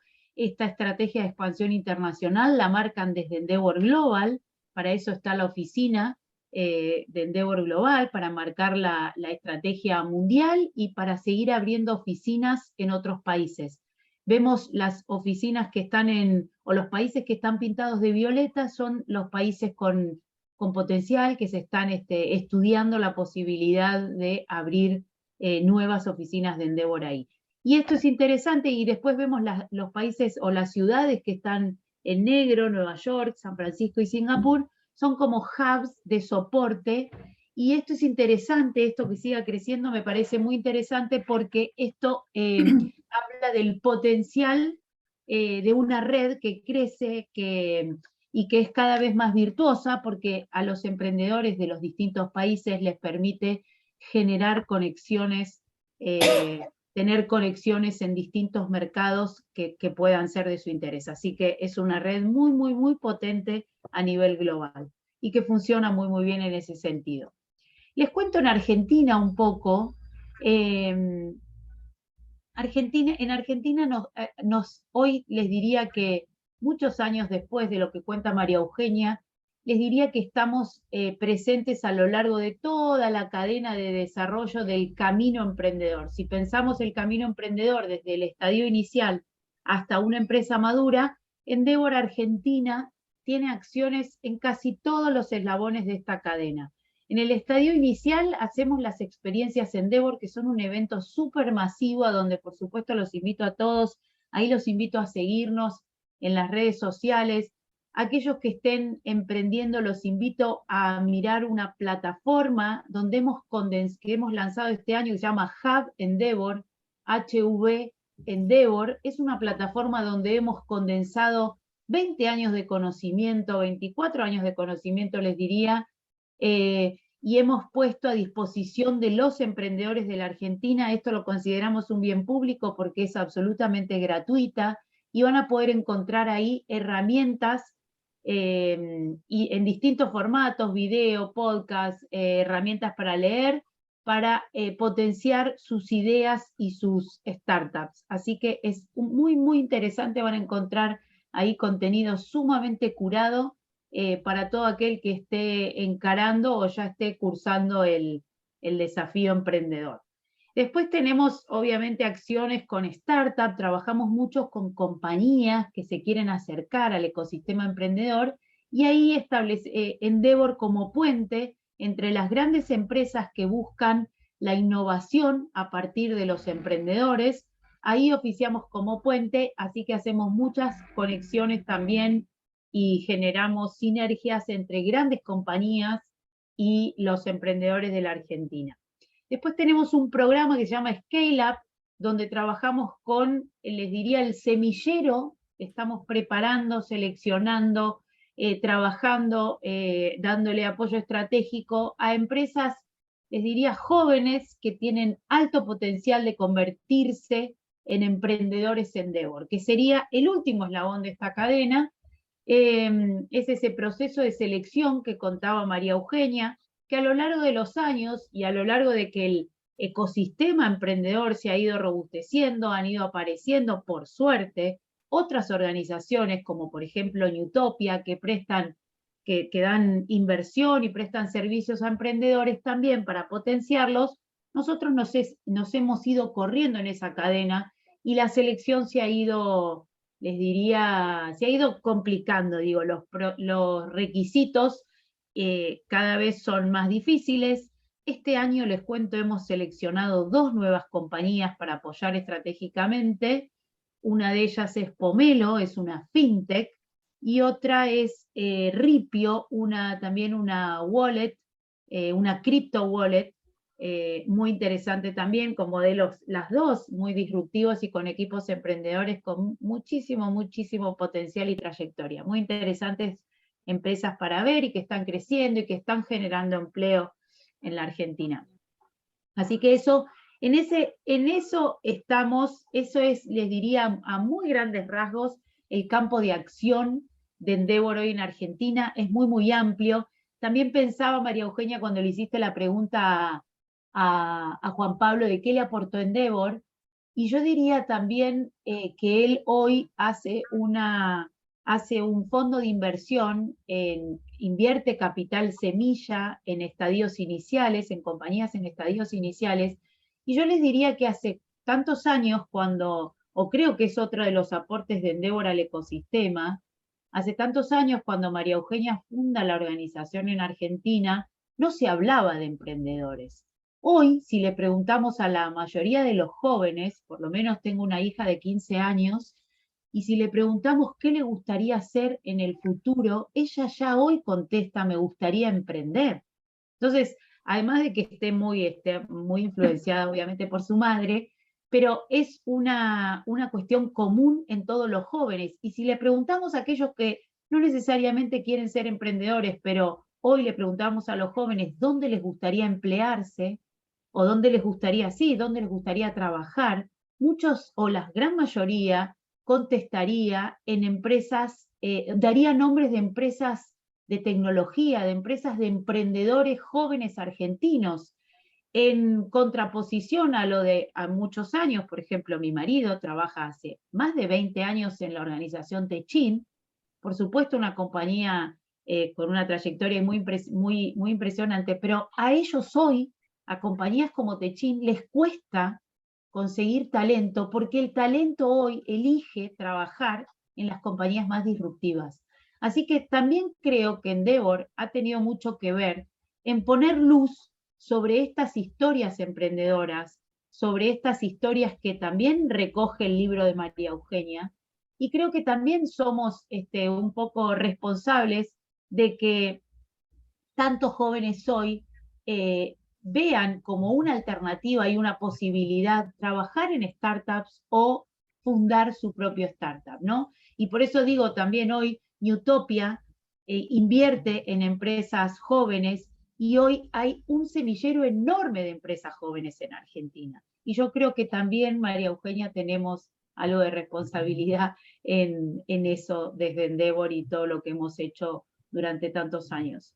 Y les digo algo más, o para enmarcar esto, María Eugenia hablaba también de por qué los ecosistemas son claves, por qué el trabajo ecosistémico es clave.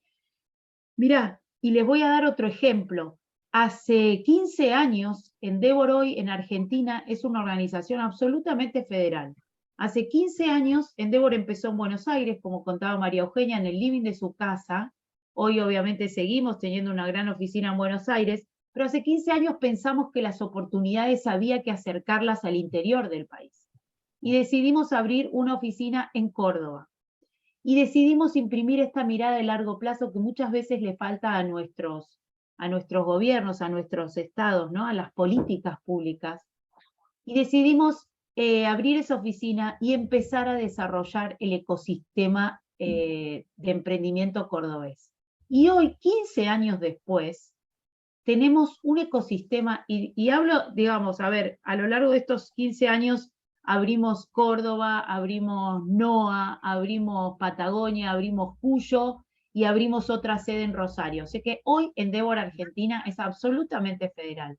Pero doy el ejemplo de Córdoba porque hoy tenemos, en varios de los programas que corremos en Endeavor, tenemos emprendedores cordobeses, 3 emprendedores cordobeses que han levantado rondas de capital por arriba de los 10 millones de dólares, y más también hay una de ellas que ha levantado cerca de 30 millones de dólares, que están generando innovación y están disrumpiendo en sus industrias y están generando multinacionales desde Córdoba para el mundo. Así que fíjense cómo de vuelta esto que soy medio insistente con esto, pero cómo el trabajo de largo plazo, la mirada de largo plazo, y pensar que en esto de los desarrollos de ecosistemas teníamos que esperar, teníamos que sembrar para cosechar en el largo plazo. Hoy estamos viendo esos frutos, y es otra de las cosas que a mí también me mantiene activa y entusiasmada con seguir trabajando en Endeavor, porque estamos viendo los frutos de ese trabajo de tantos años. Así que también me pone muy contenta contar esto. ¿Y por qué son clave estos ecosistemas? Bueno, porque los emprendedores no crecen solos, o sí crecen solos, pero crecen mucho mejor cuando hay un ecosistema, cuando hay otras organizaciones que trabajamos mancomunadamente y con este efecto ecosistémico, que es un término que hemos robado de la biología, cuando varios actores trabajan mancomunadamente para fortalecer o para ayudar al crecimiento de los emprendedores en este caso. Así que eso es también el trabajo de Endeavor. Y les cuento un poco, no voy a hacer mucho hincapié en esto, pero ustedes ya habrán escuchado, uno de los ecosistemas más virtuosos del mundo es el área de Silicon Valley. Silicon Valley queda en California, cerca de San Francisco, como todos sabrán. Hay una película, una serie muy linda que lleva, o que es muy ilustra mucho todo esto, que es la serie Silicon Valley, justamente, que creo que está en Netflix todavía. Es interesante de ver, pero no voy a hacer mucho foco en esta historia, pero voy a hablar de cómo surge esto. Es por este efecto multiplicador que se da. Cuando un ecosistema emprendedor, como les conté, es lo que describe la manera por el cual individuos, organizaciones, medios, universidades, empresas obviamente, y gobiernos también, como decía María Eugenia cuando despedía a Juan Pablo, trabajan conjuntamente, influyen positivamente por el desarrollo emprendedor, con una estrategia por detrás, con esto que habla María Eugenia como la estrategia país, ¿no? Y cuando esto pasa, ocurre un efecto multiplicador que es positivo y se traduce ese efecto multiplicador en la capacidad que tienen los emprendedores de multiplicar el conocimiento, su experiencia, y esto es algo de lo que siempre hablamos en Endeavor. Nos gusta medir a las compañías o a las empresas no solo por la evaluación de sus activos, por la evaluación de sus empresas, que esto es, habrán escuchado cuando hablamos de unicornios, hablamos de empresas que su valuación de mercado supera los $1.000 millones. Es una fortuna que en Argentina tengamos cerca de entre 11 y 12 compañías de esas características. Pero ¿por qué nos interesa hablar de esas compañías? Porque las medimos no solo por la evaluación de mercado de ellas, sino también por el poder de su influencia. Y medido ese poder de la influencia en términos de la capacidad para inspirar a otros, en términos de su capacidad o su decisión y su convicción de invertir en otros. Esto es lo que está haciendo Juan Pablo a través de su vehículo Newtopia. Y en términos de su capacidad de mentorear a otros con su conocimiento y su trayectoria, de poder compartir su conocimiento, su experiencia, para que otros emprendedores, para las nuevas generaciones que están viniendo, se les allane el camino. Entonces, nos gusta hablar del ecosistema y de ese efecto multiplicador y de esos emprendedores unicornios que, más allá de ese mote de animal mitológico y de fantasía, existen y generan todo esto que les cuento, ¿no? Generan trabajo, innovación, riqueza, pero además influyen positivamente en el desarrollo de este ecosistema emprendedor. Y muchas veces también decimos, bueno, ¿y por qué surge un ecosistema como Silicon Valley? Bueno, justamente por el número de fundadores que tienen ese compromiso, y por suerte en Argentina también es así, de influir positivamente en otro, por el número de empresas que crecen y que generan resultados significativos como para poder invertir en otros, como para poder destinar su tiempo a mentorear y a compartir sus experiencias con otros, y todo ese círculo virtuoso es lo que genera un ecosistema también virtuoso, y es un poco, es gran parte de las razones por las cuales, sí, o algunas, hablando muy, muy rápidamente de esta historia, por las cuales Silicon Valley es hoy Silicon Valley. Y después les cuento esto también, porque Silicon Valley es una región en un gran país. Pero también vemos que existen otros casos, y habrán hablado, María Eugenia creo que también tiene un capítulo en su libro sobre esto, es sobre el caso de Israel. El caso de Israel ya como país, no como región. Un país con un montón de adversidades, un país con una extensión territorial semejante a nuestra provincia de Tucumán, un país lleno de adversidades y un país que hace 35 años era un país que exportaba cítricos. Hoy es un país líder en innovación, líder en la generación de startups y en el crecimiento de compañías de base tecnológica, un país donde todas las grandes empresas de tecnología han instalado sus hubs de innovación. Entonces también vemos, y los invito ahí a leer un libro muy interesante que se llama Startup Nation, está en inglés, está en castellano, y es un libro muy, muy interesante que da cuenta del por qué o cómo hizo un país como Israel para pasar de ser eso, un país exportador de cítricos, a un país exportador y generador de tecnología de punta. Es un libro muy interesante que habla justamente de esto, ¿no? De una estrategia país subyacente a ese gran éxito. ¿Y cómo es emprender en Argentina? Bueno, un poco ya les conté, hay un estudio muy interesante que hicimos en Endeavor y que justamente hablamos o lo que tratamos de relevar es ese efecto multiplicador y lo que medimos entonces hicimos un estudio de campo y medimos a todas las empresas de tecnología de la ciudad de Buenos Aires en aquel entonces, y les preguntamos quién los inspiró, dónde trabajaba antes de emprender, quién invirtió en tu emprendimiento, quién fue tu mentor y, bueno, si ha fundado algunas otras compañías. Miramos eso muy a principio en la década del 90, miramos eso, relevamos esas variables soft con esos colores que comparto acá, las flechitas, y miramos ahí, dibujamos verán, estos círculos esos círculos, el tamaño de esos círculos es refleja el número de conexiones que atravesaban las compañías, no la evaluación de mercado, no el valor de mercado de esas compañías, sino la cantidad de conexiones que atravesaban esas compañías. Vemos ahí en el círculo más grande es Patagon, la compañía que fundó Wenceslao Casares, de la que hablaba María Eugenia hace un rato, y era una de las más influyentes, digo, por la cantidad de estas conexiones que la atravesaban, en la década de los 90, y vemos después, muchos años después, cómo luce el mapa de conexiones.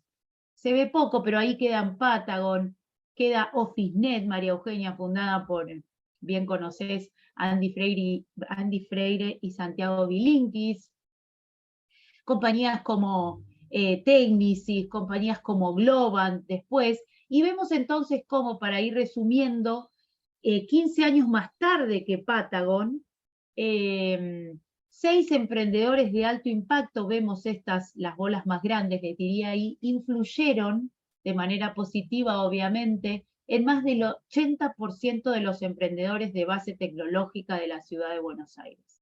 Esto es un estudio que ya está un poco obsoleto, pero estamos hoy en día mapeando nuevamente estas conexiones y viendo obviamente la relevancia de los unicornios, de los nuevos unicornios, Mercado Libre, Globant, viendo la relevancia y cómo luce el mapa de estas conexiones hoy. Por suerte es un mapa mucho más cerrado, digo, más lleno de conexiones, y eso nos alegra y nos llena de satisfacción también, porque esto de la tesis que promulga Endeavor, ¿no? Esto de la capacidad de influir en términos de invertir, inspirar y mentorear, se cumple, y bueno, eso está buenísimo. Y fíjense cómo si sacamos esas compañías Endeavor del mapa, cómo el mapa se apaga, digo, casi que tiende a desaparecer.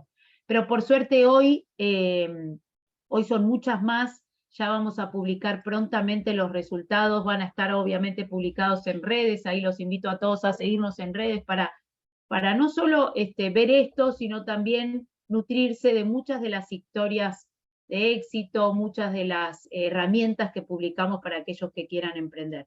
Y les cuento, sí, dale, María Eugenia. Ya tenemos poquito tiempo y me gustaría dejar los últimos 15 minutos para preguntas y respuestas. Dale, nada, decir que hoy en Argentina tenemos varias compañías unicornios, que son muchas de estas que les cuento que tienen el poder de no solo una evaluación de mercado interesante, sino el poder de influenciar positivamente en el desarrollo de tantas otras. Y lo último que decía, y de esto ya lo habló Sebastián, es nosotros también tenemos la oportunidad, tenemos una gran oportunidad como país. Tenemos el talento, tenemos esos faros que resultan ser estos grandes unicornios y tantas otras compañías que quizás todavía no lo son, como la de Juan Pablo, pero que están abriendo camino y están inspirando también a las nuevas generaciones a sumarse a este movimiento. Y lo que ya no lo voy a contar porque lo contó Sebastián muy bien y este es un estudio de Argencon justamente, pero fíjense que tenemos el potencial y hay casos en el mundo que nos demuestran que es posible también. El caso de Polonia es un caso en el que nos podríamos reflejar y podríamos estudiarlo un poco más en detalle para entender cómo un país con una población más o menos similar, con 2 millones de estudiantes universitarios, que hace 30 años salía del comunismo, fíjense qué paralelismo con Argentina, que hace casi 40 que salía de la entraba en el periodo democrático. O sea, hay muchísimas similitudes y es un caso muy interesante para comparar, porque Argentina tiene las condiciones también para poder crecer y para poder posicionarse en el mundo a partir de la industria del conocimiento y a partir del talento emprendedor. Así que bueno, María Eugenia, un poco rápidamente compartí un poco eso, espero que les haya interesado.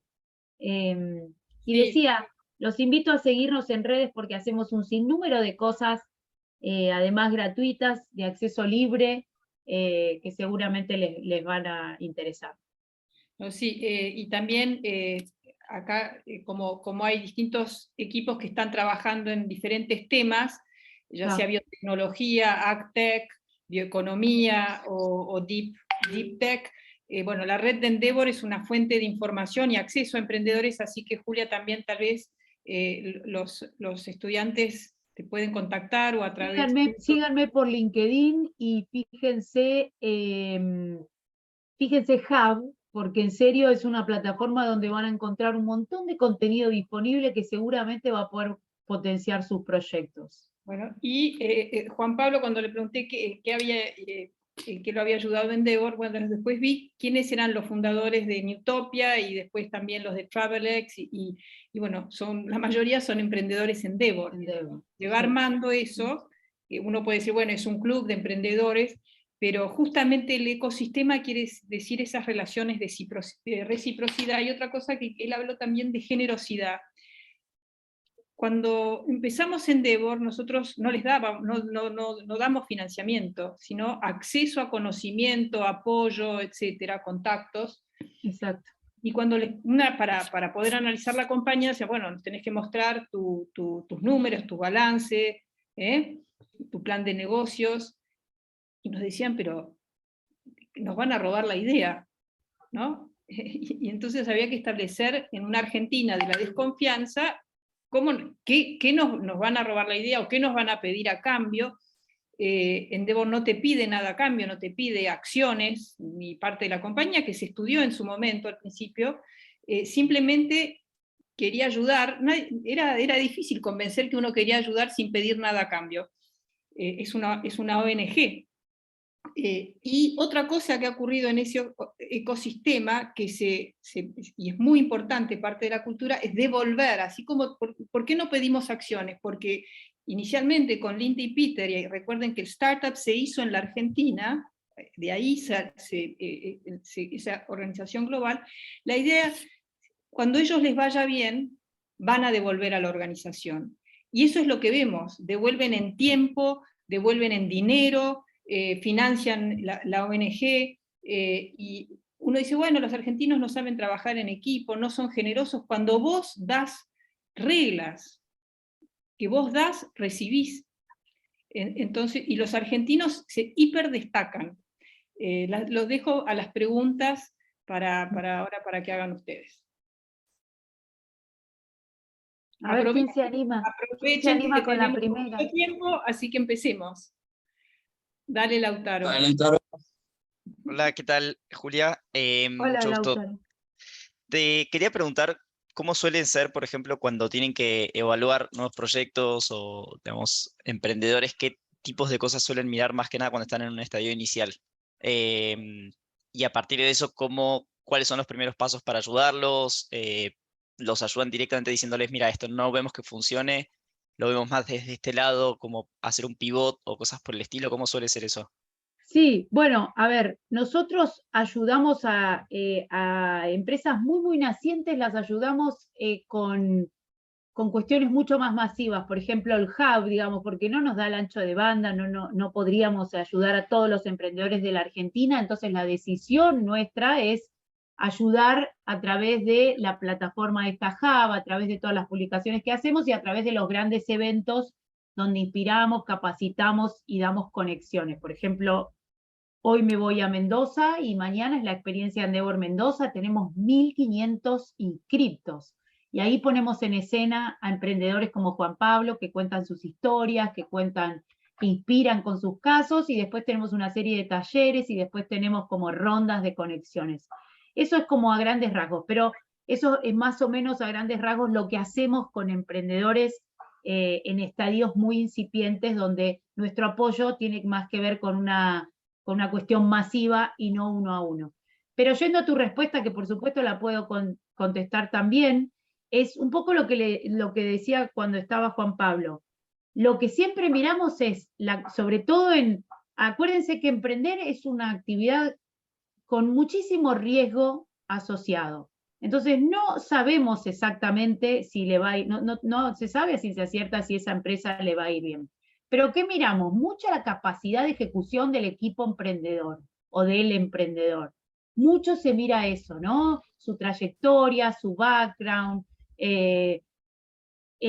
su compromiso, su visión, también miramos mucho. Y después, ya les decía antes también, miramos realmente que sea un emprendimiento, una idea donde haya una gran oportunidad de mercado atrás. Y cuando digo gran oportunidad, ¿cómo lo traduzco? Bueno, que realmente estén trayendo una solución que impacte sobre muchas personas, digamos, que impacte en un segmento de mercado muy, muy amplio. Esas son las cuestiones, les diría, como claves a mirar cuando miramos una empresa muy, muy chiquita. Entonces, la capacidad y el compromiso de su equipo fundador, y que esté resolviendo algo que le cambie la vida a un segmento grande, o que le solucione la vida, o que le esté satisfaciendo una necesidad, o generando una disrupción grande. Esas son las cosas que les diría que se miran cuando se evalúa una empresa muy chiquita, muy startup. Y también les diría, para sumar algo más, que esté en alguno de los sectores que también tienen una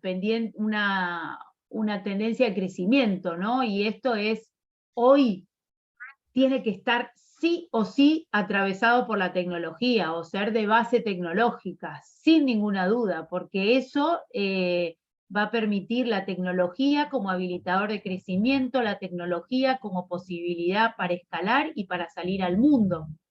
La otra cuestión es Argentina, es un mercado muy chiquito por naturaleza, no por cuestiones coyunturales, ahí me salgo de la coyuntura. Es un mercado chico por naturaleza, entonces necesitamos que los emprendedores, para que crezcan y escalen, estén pensando en que su mercado es, en principio, la región, no solo la Argentina. Bueno, Perfecto, gracias. ¿Quién? ¿Otra pregunta?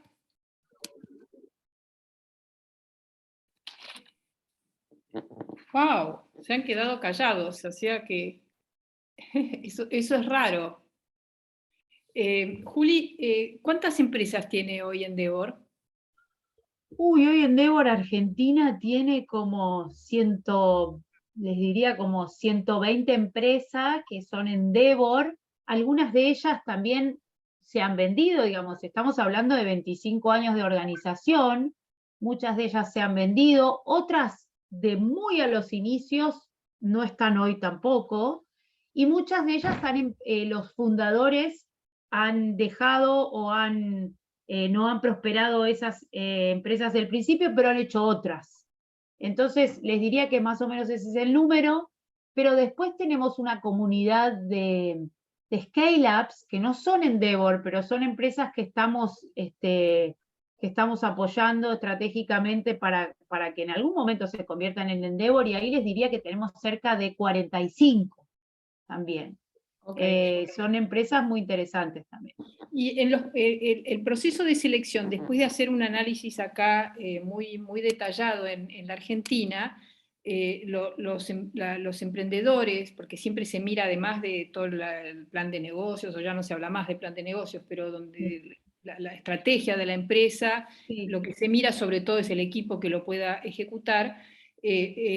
Endeavor preselecciona emprendedores que van a un panel global. Internacional, ¿no? Claro. Antes era 3 países en Sudamérica en mi época, ahora es en ese mapa que ustedes ven, puede ser en cualquier lugar del globo, y compiten con emprendedores de todo el mundo, y los jurados son emprendedores o gente de capital. Inversores, exacto. Inversores de todo el globo. Debe ser cada vez más difícil encontrar... Bueno, sí, cada vez es más difícil, los estándares están más difíciles, y les contaba, en el mes de julio nosotros presentamos a los 3 fundadores de Pomelo en el panel internacional, que tuvo lugar en Grecia. Así que imagínate, es un evento muy interesante, no solo por la evaluación, y en este caso porque fueron seleccionados, sino por la cantidad de conexiones que pudieron establecer los chicos con gente de la arena de los negocios de todo el mundo, ¿no? Y cómo además esto que hablabas antes, ¿no? Como de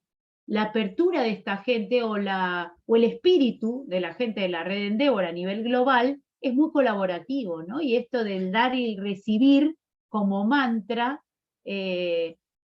también es muy, muy potente. ¿Alguna pregunta más? Acá María Eugenia Ale González en el chat dice si es posible hacerle llegar una consulta a Sebastián en cuanto a qué estructura le falta al país para aprovechar los talentos de los emprendedores. Bueno. Eso es un poco, vos también lo podés responder, María Eugenia. ¿Cómo ves la calidad de los emprendedores que llegan hoy en Endeavor? ¿Siguen habiendo Migollas, Galperines? Sí, por supuesto. ¿Ven esa calidad de jóvenes? Totalmente, totalmente. La verdad es que hay un semillero, le digo yo, pero hay muchísimo talento, cada vez más preparado, María Eugenia, y cada vez más conectado. Pensá que antes el emprendedor era como, no sé, como el llanero solitario, estoy hablando de tu época. Sí. Hoy la verdad es que muy solos. Hoy el ecosistema hace que cualquier emprendedor le mande un mail, cualquier emprendedor que esté innovando, desarrollando un emprendimiento en el área del turismo, sin duda va a poder conseguir una reunión con Juan Pablo, sin duda, porque le escribe por cualquiera de las redes sociales y porque hay este espíritu colaborativo absolutamente establecido en el ecosistema. Pero sí, hay muchísimos buenos emprendedores en la Argentina, hay muchísimo talento, y un poco qué le falta al país. Yo creo que el país tiene que, lo decía Sebastián, tenemos que hacer como otra revolución educativa, tenemos que poder también, como país, seguir generando talento en los espacios que crecen para que estos emprendedores puedan contratar talento argentino en las distintas disciplinas, sobre todo en las áreas de las ciencias exactas y de la programación. Todo eso creo que es fundamental porque eso hay una demanda de empleo enorme en esos espacios, o sea que hay que trabajar mucho sobre eso. Y también para responder la pregunta de Ale, que no era para mí, pero esto, ¿no? La estrategia país, digo, tener como condiciones, miradas de largo plazo, una industria que se ayude, se fortalezca, las cuestiones de educación y después, obviamente, y para todas las garantías, ¿no?, constitucionales y las institucionales, como una cancha previsible, ¿no?, como las reglas de juego previsibles. Bueno, lo has dicho, Gracias, Julia. lo has dicho muy bien, Julia, y bueno de contestar esa pregunta. Creo que hoy han tenido un panorama de los comienzos de Internet en el mundo, del lugar que ocupó la Argentina, que como ya les conté alguna vez, a fines de los 90 o en el 2000, la mitad de los sitios de Internet que se creaban en Latinoamérica eran de Argentina. Los startups que tuvieron éxito y que atravesaron esa burbuja, esa explosión, cuando no había más inversores y las .com volaron por el aire, las que sobrevivieron fueron argentinas, todas eran empresas de Endeavor, Despegar.com, Mercado Libre, bueno, de remate, que Mercado Libre la compró, y bueno, Wenceslao ahora es uno de los líderes en el mundo Bitcoin, con su empresa Sapo, vive en Silicon Valley, es el gran embajador de los emprendedores latinoamericanos en Estados Unidos.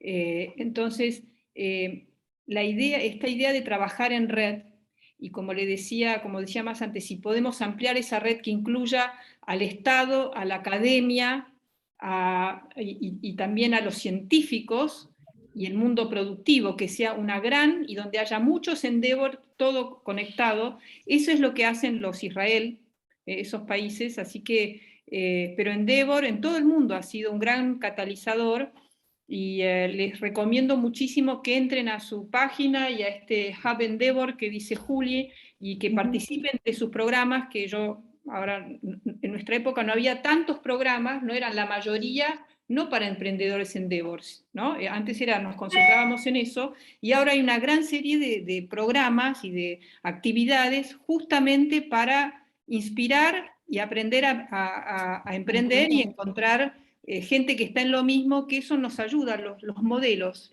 que inspiran. Los modelos que inspiran, si él lo hizo, ¿por qué no lo voy a hacer yo? Y eso es algo súper importante. Estamos pasados de tiempo. Julia, te agradecemos. Gracias, María Eugenia, gracias a todos, chicos, no aflojen, que la Argentina nos necesita a todos, así que no bajar los brazos, recíbanse, terminen la facu y agreguen valor desde el lugar que les toque. Gracias por escucharme. Muchas Gracias, gracias. María Eugenia, gracias, Roberto. Gracias. Adiós. Gracias. Chao, gracias. Chao, gracias, Julia. Las preguntas las ponen después en nuestro chat.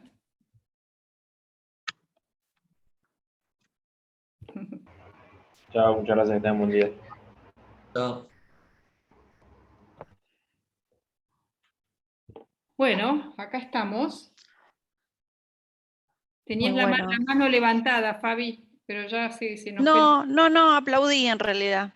Ah. Me equivoqué de... No. Hay que Aplaudí. frenar la grabación. Bueno. Bien, Tommy.